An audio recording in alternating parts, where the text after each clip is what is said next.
Hello beauties, ఎలా ఉన్నారు మీరందరూ? నేనైతే చాలా బాగున్నాను. మీరందరూ కూడా బాగున్నారని మనస్ఫూర్తిగా కోరుకుంటున్నాను. చాలా రోజులు అవుతుంది కదా నా నోటి నుంచి ఈ మాట వినక. వీడియోస్ పెట్టక కూడా చాలా రోజులు అవుతుంది. అంటే ఒక వీడియో మొన్ననో అప్లోడ్ చేశాను. ఒకసారి చూడడం వల్ల అయితే తప్పకుండా చూడండి. ఇది వచ్చేసి ఇంకో డిజైన్ వీడియో అనమాట. బోట్ నెక్తే ఇప్పుడు కట్ వర్క్ డిజైన్ బాగా ట్రెండ్లో నడుస్తుంది కదా. కట్ వర్క్లోనే కొంచెం డిఫరెంట్గా ఉందన్నమాట ఇది. ఎందుకంటే మూల దగ్గర చూసారా మనకి ఇలా స్నేక్ షేప్లో వచ్చిందన్నమాట కట్ వర్క్. ఈ డిజైన్ని ఎలా కుట్టాలి అనేది పూర్తిగా వీడియో చూడండి. పూర్తిగా చూస్తేనే అర్థమవుతుంది. స్కిప్ చేసి చూసినా కూడా మీకు మళ్ళీ అక్కడక్కడ డౌట్స్ వస్తూ ఉంటాయి కాబట్టి స్కిప్ చేయకుండా పూర్తిగా చూడండి. వీడియో నచ్చితే లైక్, షేర్ అండ్ సబ్స్క్రైబ్ చేసుకోండి. పక్కన ఉన్న బెల్ ఐకాన్ క్లిక్ చేయడం మాత్రం మర్చిపోకండి. అది క్లిక్ చేస్తేనే మీకు నేను వీడియో అప్లోడ్ చేసిన వెంటనే నోటిఫికేషన్ మీ వరకు ఈజీగా వచ్చేస్తుంది. ఫస్ట్ అయితే నేను కేన్వాస్ తీసుకున్నాను. కేన్వాస్ తీసుకున్న తర్వాత ముందు వెడల్పు పెట్టుకున్నాను. మూడు ఇంచులు వెడల్పు, పొడుగు వచ్చేసి 10.5. పైనుంచి కింది వరకు మనకు కట్ వర్క్ ఉంది కాబట్టి 10.5 ఇంచులు పెట్టుకున్నాను. మధ్యలోకి మనకి ఏమంటారు, అది అంచు ఉంది కదా, అంచు బోర్డర్ అనేది మనకి మధ్యలోకి వస్తుంది. పొడుగ్గా కట్ వర్క్ ఉంది కాబట్టి పొడుగు ఎంత ఉందో అంత 10.5 ఇంచులు తీసుకున్నాను. పైన ఆల్రెడీ బోట్ నెక్కి నేను 3.5 ఇంచులు కట్ చేసుకున్న తర్వాత మధ్యలోకి 1.5 ఇంచ్ గ్యాప్ ఉంచిన తర్వాత పైనుంచి కింది వరకు చూస్తే నాకు 10.5 వచ్చిందన్నమాట. ఇక పొడుగు తీసుకున్న తర్వాత నేను 2 ఇంచుల దగ్గర మార్క్ చేసుకున్నాను. కట్ వర్క్ మనకి గోల్ షేప్ ఎన్ని ఇంచుల దూరంలో ఎంత పెద్దగా రావాలి లేదా చిన్నగా రావాలి దాన్ని బట్టి చూసుకొని మీరు అట్లా మార్క్ చేసుకోండి. మీకు అంత పెద్దగా వద్దు కట్ వర్క్ అనుకుంటే ఇంచున్నర దగ్గర కూడా మార్క్ చేసుకోవచ్చు అన్నమాట. ఇది చూసారా, ఇప్పుడు మార్క్ చేసుకున్న తర్వాత మనం మార్క్ చేసుకున్న దగ్గర నుంచేలే మనం షేప్ అనేది తీసుకోవాలి. ఈ మధ్య కాలంలో ఎక్కువగా cut work designs, potli designs, boat neck designs ఇవి బాగా ట్రెండ్లో నడుస్తున్నాయి. కొత్తగా నేర్చుకునే వాళ్ళు కూడా ఈ డిజైన్స్ ట్రై చేయాలని చాలామంది చూస్తున్నారు. కొత్తగా నేర్చుకునే వాళ్ళు కూడా ఇప్పుడు నేను కుట్టే పద్ధతిలో కుడితే ఈజీగా మీకు డిజైన్ అనేది వస్తుంది. ఫినిషింగ్గా కూడా ఉంటుంది. నేర్చుకోవాలనే కాదు, మన దగ్గర స్టిచ్చింగ్ కూడా అవైలబుల్గా ఉంది. ఎవరైనా స్టిచ్ చేయించుకోవాలనుకుంటే మాత్రం నేను డిస్క్రిప్షన్లో నెంబర్ ఇస్తాను. తప్పకుండా ఒకసారి చేయించుకోవాలనుకునే వాళ్ళు మెసేజ్ చేయండి. చూసారు కదా, మనం కట్ వర్క్కి దానికి తగ్గట్టు మనం మార్క్ చేసుకున్న దగ్గర రౌండ్ షేప్లో కట్ చేసుకున్నాను. ఇప్పుడు ఎలా అయితే మార్క్ చేసుకున్నానో అలాగే కటింగ్ అనేది కూడా చేయాలన్నమాట. స్టిచ్ చేయించుకునే వాళ్ళకి ఈజీగానే అనిపిస్తుంది, కానీ చేసే వాళ్ళకి చాలా కష్టంగా ఉంటుంది. మెయిన్ ఇప్పుడు కట్ వర్క్ ట్రెండింగ్లో నడుస్తుంది. ప్రతి ఒక్కరు కట్ వర్క్ కావాలంటున్నారు. కానీ కట్ వర్క్కి తగ్గ డబ్బులు మాత్రం ఇవ్వమంటే ఏముంది, కూర్చొని కుట్టడమే కదా అనుకుంటారు. కానీ కట్ వర్క్ కుట్టాలంటే మెడలు, నడుము రెండు అయితే విపరీతంగా నొస్తాయి. ఆ రౌండ్ షేప్లో తిప్పడము, కట్ చేయడము, కుట్టడము. ఇవి కట్ వర్క్ కుట్టే బ్లౌజ్ ఏదైతే ఉందో ఆ టైంలో మనం 2-3 బ్లౌజులు నార్మల్ బ్లౌజులు కుట్టవచ్చు అన్నమాట. అంత టైం తీసుకుంటుంది కట్ వర్క్ బ్లౌజ్కి. డిజైన్ని కుట్టడం చాలామంది ఈజీ అనుకుంటారు, కానీ చాలా కష్టం అండి. అంటే ఎలాగో టైలర్స్కి తెలుసు ఆ బాధ, కానీ కస్టమర్స్కి అనేది తెలియదు. కూర్చొనే కుడతారు కదా వీళ్ళు అనుకుంటారు, కానీ దాని వెనుక చాలా కష్టం ఉంటుంది. ఇక కట్ వర్క్ కట్ చేసిన తర్వాత మనకి మెయిన్ ఫ్యాబ్రిక్ ఏదైతే ఉందో అది ముందు తీసుకొని దాని మీద లైనింగ్ వేసిన తర్వాత మనం ఇప్పుడు కెన్వాస్ కట్ చేసింది ఏదైతే ఉందో అది వేసి మనం చుట్టూ అటు ఇటు జరగకుండా పిన్స్ పెట్టుకోవాలి. మనం మెయిన్ డిజైన్కి కావాల్సింది పిన్స్. డిజైన్స్కైనా నార్మల్ బ్లౌజ్ కుట్టుకోవడానికైనా కూడా మనకు పిన్స్ ఉండడం వల్ల కొంచెం ఈజీగా అయిపోతుంది అన్నమాట పని. చూసారా, ఇలా వస్తుంది అన్నమాట కట్ వర్క్. మనం ఫస్ట్ కట్ చేసినప్పుడు ఏంటంటే పైనుంచి వస్తుంది అనుకుంటారు, కానీ కట్ వర్క్ డిజైన్ అనేది ఇలా పైనుంచి కింది వైపు ఇలా వస్తుంది. ఇది కొత్తగా ఇప్పుడు న్యూ మోడల్ ట్రెండ్లో నడుస్తుంది. బ్లౌజ్ కుట్టించుకుంటే కూడా చాలా బాగుంటుంది. వేసుకున్నా కూడా ట్రెండింగ్గా న్యూ లుక్ అనేది కనిపిస్తుంది అన్నమాట. వాళ్ళు కొత్తగా నేర్చుకునే వాళ్ళకి తప్పకుండా ఒకసారి ట్రై చేయండి. మీకు కూడా బాగా చాలా ఇలా చూసుకుంటారంటే ఈజీగా మీకు కూడా ఈజీగా కుట్టగలుగుతారన్నమాట. ఇక మనం పిక్స్ పెట్టుకున్న తర్వాత, పిన్స్ పెట్టుకున్న తర్వాత ఇప్పుడు దాని తగ్గట్టే ఇక తెలిసిందే కదా ఈ కష్టం. దాని తగ్గట్టే రౌండ్ షేప్లోనే మనం నెమ్మదిగా కుడుతూ ఉండాలి. నేను ఆల్రెడీ స్పీడ్ మోడ్లో పెట్టినా కూడా మీకు ఇంత నెమ్మదిగా కనిపిస్తుంది. ఇంకా నార్మల్గా పెట్టుంటే ఇంకెంత నెమ్మదిగా కనిపిస్తుందో మీరే అర్థం చేసుకోవాలి.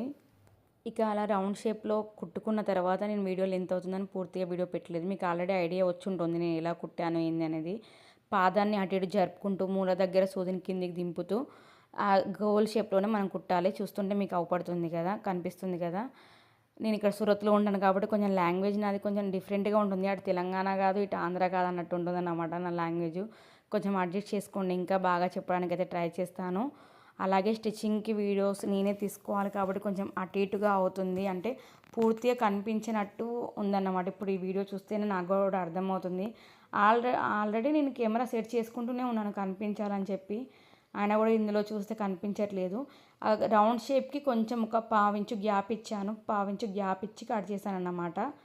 ఎందుకంటే మనం కట్స్ పెట్టుకోవాలి కదా, రౌండ్ షేప్ ఎక్కడెక్కడ ఉందో, మూలలు ఎక్కడెక్కడ ఉన్నాయో అక్కడ కట్స్ పెట్టుకోవాలి కాబట్టి కొంచెం పావించు గ్యాప్ ఇచ్చాను నేను. ఇప్పుడు చూడండి, ఇప్పుడు మీకు గ్యాప్ అనేది కనిపిస్తుంది కదా, ఆ గ్యాప్లోనే నేను కట్స్ అనేది ఇచ్చాను అన్నమాట.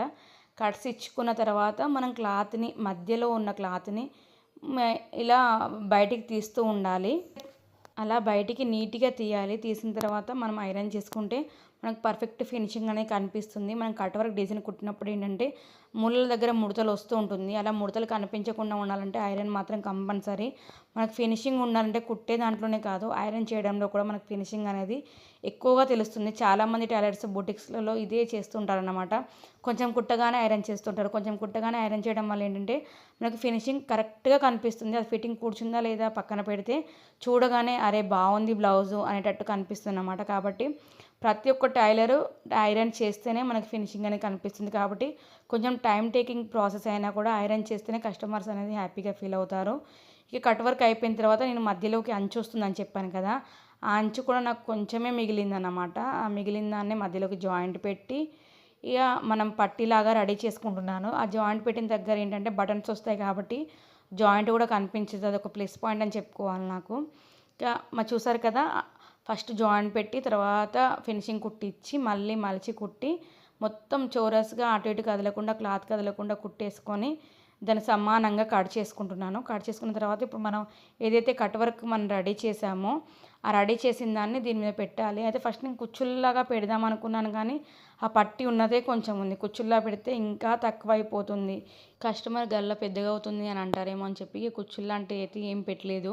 ఇప్పుడు నేను తమ్నైల్లో పెట్టిన దాంట్లో అయితే కుచ్చులు ఉన్నాయి. దానికి అంచు అనేది కొంచెం పెద్దగా ఉంది క్లాత్, కానీ దీనికి అంచు చిన్నగా ఉండేసరికి కుచ్చులు అనేవి పెట్టకుండా నార్మల్గా మధ్యలో అయితే ఇలా పట్టి పెట్టేశాను. అది కూడా అటు ఇటు కదలకుండా పిన్స్ పెట్టుకొని మనం కట్ వర్క్ ఏ షేప్లో ఉందో ఆ షేప్లోనే మనము అది కుట్టాలన్నమాట. ఫినిషింగ్ కుట్టేయాలి. మళ్ళీ అటు ఇటు జరిగితే ఆ పట్టికి ఉన్న ఫినిషింగ్ కూడా పోతుంది. ఆల్రెడీ మధ్యలో కుట్టి వేస్తేనే ఏదోలా అనిపించింది, కానీ నేను కస్టమర్కి ఆల్రెడీ చెప్పాను ఇంతే మిగులుతుంది, మరి ఈ ప్లేస్లో పట్టి వేస్తాను అతికేసి అంటే పర్లేదు అంటేనే నేను అతుకు అనేది వేసాను. ప్రతిదీ కూడా మనం కస్టమర్కి చెప్పాలి. మళ్ళీ వచ్చాక ఇలా కుట్టావు అలా కుట్టావు అని చెప్పి మనం అంతా కష్టపడ్డదంతా కూడా ఒక చిన్న దాంట్లో వెళ్ళిపోతుంది అన్నమాట. అందుకే ముందే క్లాత్ని చెక్ చేసుకొని కస్టమర్కి చెప్పాలి, ఇంత తక్కువ పడుతుంది ఇలా చేస్తాను, లేకుంటే వేరే క్లాత్ వేయాలా, ఇవన్నీ కస్టమర్ని అడిగిన తర్వాతనే మనం స్టిచ్ చేయడం వల్ల ఏంటంటే మనం కుట్టిందానికి కూడా సాటిస్ఫాక్షన్ ఉంటుందన్నమాట. మనం ఎంతో కష్టపడి కుట్టి ఒక చిన్న తప్పు దగ్గర కస్టమర్ ఇలా ఉంది అలా ఉంది అన్నారు అనుకోండి, మనం పడ్డ కష్టానికి అయ్యో ఫలితం దక్కలేదే అని అనిపిస్తుంది. వాళ్ళు డబ్బులు ఇవ్వడం పక్కకు పెడితే మనం కుట్టిన దానికి వాళ్ళు హ్యాపీ అయ్యి వేసుకొని ఫిట్టింగ్ కూర్చుని వాళ్ళు బాగుంది అంటే అప్పుడు పడ్డ కష్టం అంతా మనకి అయితే పోతుందన్నమాట. కాబట్టి వీలైనంత మట్టుకు టైం తీసుకున్నా కూడా ఫినిషింగ్గా పర్ఫెక్ట్ ఫిట్టింగ్ వచ్చేలా కుట్టేలానే చూసి కస్టమర్కి అనేది ఇవ్వండి. కస్టమర్ హ్యాపీ అయితే చాలు. ఒక్క కస్టమర్ హ్యాపీ అయితే వాళ్ళు ఇంకో 10 మందిని తీసుకొస్తుంటారు. ఇదే మెయిన్ అన్నమాట. కస్టమర్స్తో కూడా మనం మంచిగా మాట్లాడాలి. మాట్లాడితేనే అరే వీళ్ళు మన వాళ్ళే అన్న ఫీలింగ్ అనేది వాళ్ళ దాంట్లో కలుగుతుంది. మన మాట తీరుని బట్టి కూడా వాళ్ళు మన దగ్గరికి రావడానికి ఛాన్సెస్ ఉంటాయి. కాబట్టి కస్టమర్తో కూడా మనం మంచిగా వివరించాలి.